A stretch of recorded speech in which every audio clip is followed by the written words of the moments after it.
Well, it's good to be back in Texas with you all this morning. As Jacob mentioned, I am now an Oklahoman. It's a little bit different up there. They don't quite have as much state pride as I like to, but I guess that's that. You know, people ask me, what's the best part about going to school in Oklahoma? That's easy. It's driving back to Texas, of course. But I could stand up here all morning and shoot the breeze with everyone, but I'm not necessarily sure that's the best use of our time. Which does remind me, I should actually start a sermon because preachers, believe it or not, we like to eat lunch too. This morning, I want to remind us to forget. It's a little trickier than it sounds, and I think I remember things quite well, but if you ask my mom and dad and professors, they would disagree. This morning is about remembering to forget. Forget what, though? We forget our car keys all the time. We forget to feed our dog. We forget to close the garage door. But what are we forgetting this morning? To illustrate my point this morning, I need some help from the audience. I'm going to need someone to come up and help me out this morning. But this is a completely random. There's been no prior consideration or forethought given to who I'm about to pick on. And this would actually be really crazy if he was here this morning. I'm looking. Is there a Dean Kellogg? Is there a Mr. There is. He's right there in that good-looking shirt. Come on up, Mr. Kellogg. Give me a hand this morning. Thank you. Thank you. Yeah, we have no idea what's about to happen. I know he doesn't, so come on up. Okay. Your job is going to be pretty simple this morning. I need you to stand there. Is that okay? Yeah. Just stand there, all right? Perfect. Okay. So under this table, I have a few things. I have a few things that some of us may have at our own houses. Some of us have things that we have in our lives. We store things up, we have things. Just like my friend, is that okay if I call you Mr. Kellogg? I feel like I know him, but I have no idea where. Maybe, I know I've met you at Walmart, that's probably it. Okay, so I'm gonna load you up, but you can't drop anything, all right? Okay, so do you happen to play the guitar? You do play it. Well, that's perfect because I happen to have one for you to hold here. So go ahead and put that on. There you go. Okay, now what do you do for a living, Mr. Kellogg? You're a real estate, so you probably know your way around a house pretty well. Yeah, go ahead and take care of that. There you go. Okay. Now, I heard that you just got back from vacation. How was that? Oh, you went to Colorado? I bet it was cold up there, so you probably had to pack a lot of stuff in a suitcase, so take care of that for me. Okay. Now, you're a real estate man, so you probably have lots of important documents and contracts to hold, so go ahead and take care of that for me. Perfect. And you are in Texas, so you're going to need a cowboy hat because everyone needs one of those. And now he's a looker, don't get me wrong now. What else do you need? Well, do you have a family? You do have a family. Well, looky there. So, wife, do you have kids? Okay, well, I happen to have a family up here, a dog, a wife, and a daughter and a son, and some action figures, I call them. And so what else are you into? Are you into motorcycles by any chance? You are. Well, I have some motorcycle magazines up here that I'm going to let you hold on to. There you go. You look kind of comfortable. There you go. Okay, and I happen to have some motorcycles up here with me too, so there you go. And being as we are again in Texas, you must have a big red truck. I bet you do, so go ahead and hold on to that. Perfect. And being in a family, you must have a fleet of cars, so let's go ahead and load those up. There we go. All right, just hold those for a little bit, will you?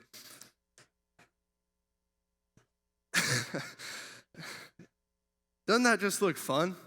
Holding all of our stuff, everything we have going on. Isn't that what we do every day? We manage so many things. So many things. But I forgot two things. Church and Jesus. Where am I going to fit that? Is he going in the house, or maybe I could put him over? No. he ain't fitting.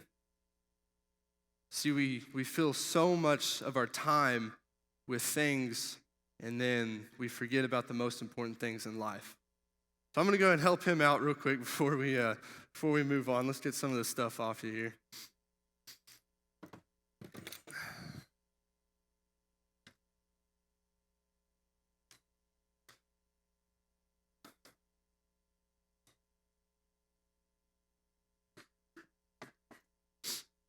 If anybody wants to help out, we're going to have a garage sale after service this morning.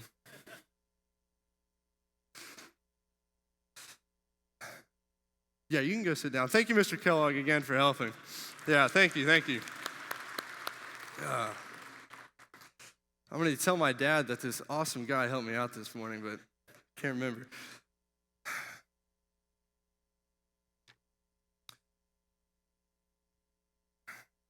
No matter what stage of life we're in, we have stuff going on. We always have places to be, people to meet, things to do. When you were a kid, you thought you had plenty of time in a day. But as you grew up, it got harder to maintain the same amount of playtime as you began school. Then it becomes harder once you get onto high school, as the extracurricular activities are endless and involvement in any event demands 100% of your time. As you continue to grow up and work through college, you have to face the facts that being an adult means not only you have to pay bills now, but you have less pay time and more work. You graduate, you get a job, and you sit at your desk for the rest of your days. Finally, the light at the end of that long tunnel, retirement. Retirement comes along, you see it, you're happy. But the thing about retirement is you have to start on your bucket list now. And so really, you never get a day off. So there you have it. Our lives broken down, summarized, paraphrased, full of everything we could do in a day and then some. But again, we forgot something. This extremely important someone named Jesus. You want to talk about a guy having a full plate? He had to save the world before he turned 40. That meant road trips, making friends, meeting people, fighting the devil, and above all, constant communication with our Father. So how do you even compare a life like his to ours? A man with such balance, with such self-control. Because if we are being honest with ourselves this morning, I think that's the reason we stack our plates so high. I think it's the reason we fill our tables so full. It's because we lose self-control. It's the classic, our eyes are bigger than our stomach situations.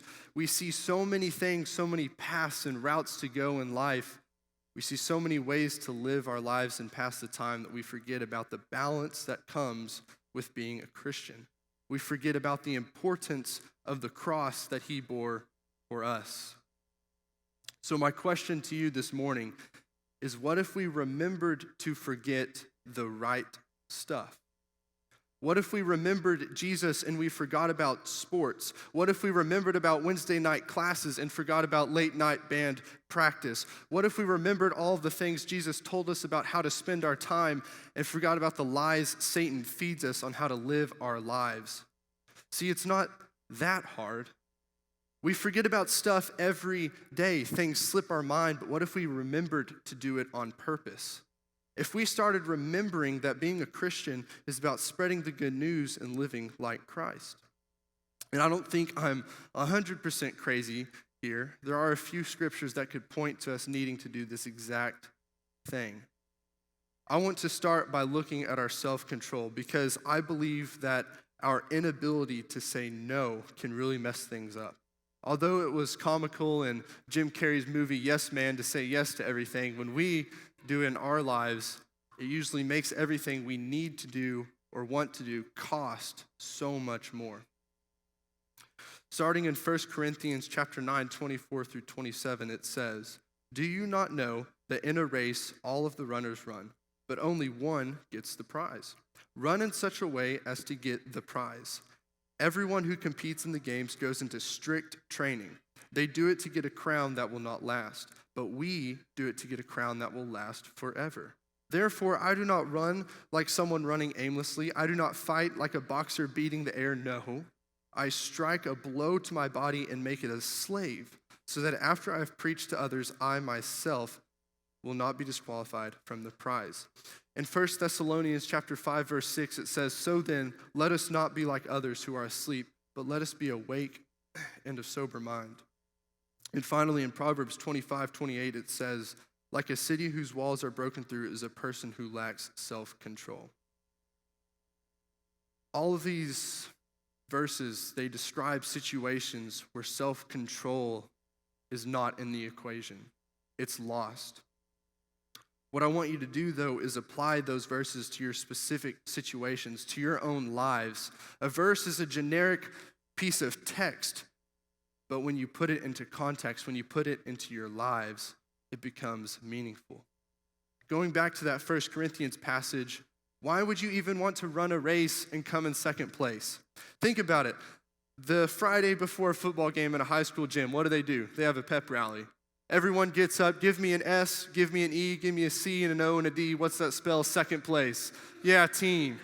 The coach sitting in the locker room getting his troops riled up. All right, guys, I want you to go out there. Okay, bring it in.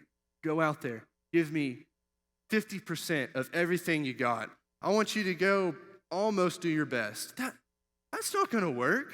You're going to get destroyed. So why do we do that with our faith? Why do we shoot for second place with our faith? I think it's because we just get distracted. Because we lose self-control. And it's hard to do. In Galatians chapter 5, verse 22 through 23, it says, "But the fruit of the Spirit is love, joy, peace, forbearance, kindness, goodness, faithfulness, gentleness, and self-control. Against such things there is no law." See, when Paul wrote about the fruit, he knew it would be hard. He knew we would always forget. He knew we always needed self-control. And that's why today I'm reminding us, because I know I forget, and just maybe some of you have too. But back to some of the parallels I was mentioning earlier about those two scriptures. I find it interesting that they could almost be read back to back. If I were to write those previous scriptures, I would say it like this: "So then, let us not be like others who are asleep, but let us be awake and sober. For, like when a city whose walls are broken through is a person who lacks self-control." I just feel like that flows together, because in my mind, one of the times we lose self-control is when we sleep. When we sleep, we literally have no control or any idea of what's going on. Just like when you lose self-control. We lose self-control because we don't understand the circumstances, because we have lost ourselves to the situation. But when we aren't sleeping, when we are awake to our surroundings, we have an idea for what's going on. We can understand what's happening, just like when we have self-control. Controlling ourselves doesn't allow us to be caught up in emotion or the craziness of life. Having self-control allows you to be confident in the rough waters, because a splash isn't seeking this ship.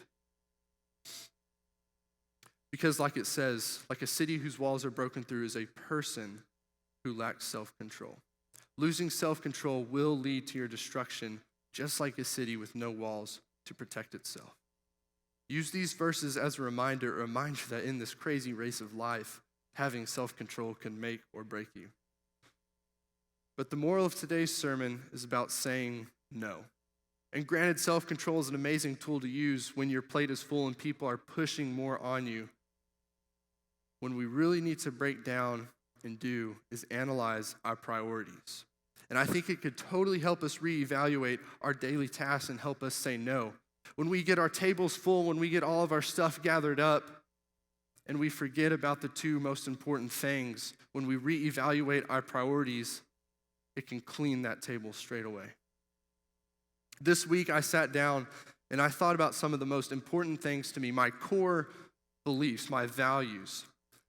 And those three to me, firstly, my faith, family, and experience. Whether in the form of education or the school of hard knocks, gaining experiences is an extremely important and valuable thing to me. Those three things are it for me. And I'd ask you to do that same thing this week. Make a list. Find your core identity and your values. And if I had to take a guess, I'd say at max it would be 5 things. 3 to 5 things. And don't you think that would be a lot easier to manage and to take care of than that whole table? In Matthew chapter 6, verse 33, it says, "But seek first his kingdom and his righteousness, and all these things will be given to you as well." In Luke chapter 12, verse 34, it says, "For where your treasure is, there your heart will be also." And lastly, in 1 Timothy chapter 3, verse 5, it asks, "If anyone does not know how to manage his own family, how can he take care of God's church?" These verses pose an interesting idea, especially that bit in Timothy, like, that's kind of offensive. Isn't that the mindset, the go-to position of a 21st century person is someone tells me how to do something differently than I'm doing it, I'm now offended? That's what Timothy is getting at. He's saying, don't worry about that. Don't worry about getting offended because I'm telling you what God tells us every day. See, these verses are about perspective. When we apply them to our lives, when we take them from the Bible and dig into them, it's about perspective. See, God has this ability, this innate, unique ability to look from his perspective and live in our shoes. These verses are just a reminder of that, saying, seek his kingdom first and his righteousness. Doesn't that sound like something God would say? He's not saying, look at this house. He's not saying, look at all these things you can dress yourself with. He's saying, seek me. Seek my kingdom, my righteousness, my son. Don't worry about these things. Don't worry about the stress of life. Focus on the church I have given you. I think seeing our lives played out, whether that be in the form of an eye-opening scripture that lets you know if your treasure is taking your heart and your heart isn't with God, then it can't be for the kingdom of God. Seeing our lives helps us focus on the here and now. It allows us to see the present and see how truly complicated we have made things for us. If you take all of the verses that we've shared this morning, all of their depth and deep messages, I think it could be summarized as such. Being faithful every day takes way more strength than we could muster. We have to be able to daily remind ourselves and use self-control to forget about the distractions that we have clouded our lives. Too many days we spend trying to remember to mow the lawn, to take care of our house, to feed everything.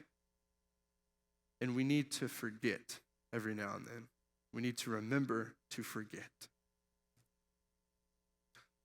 To close this morning, I just want to say, if you've been forgetting about some of the most important things in life recently, if you've been forgetting to remember God's church, we would love to hear from you and be a part of the process to help us all remember. We will have an elder and his wife available for you in room 102, or if you would like to come forward publicly this morning and join this church in baptism, we will be here for you. Let's stand and sing together.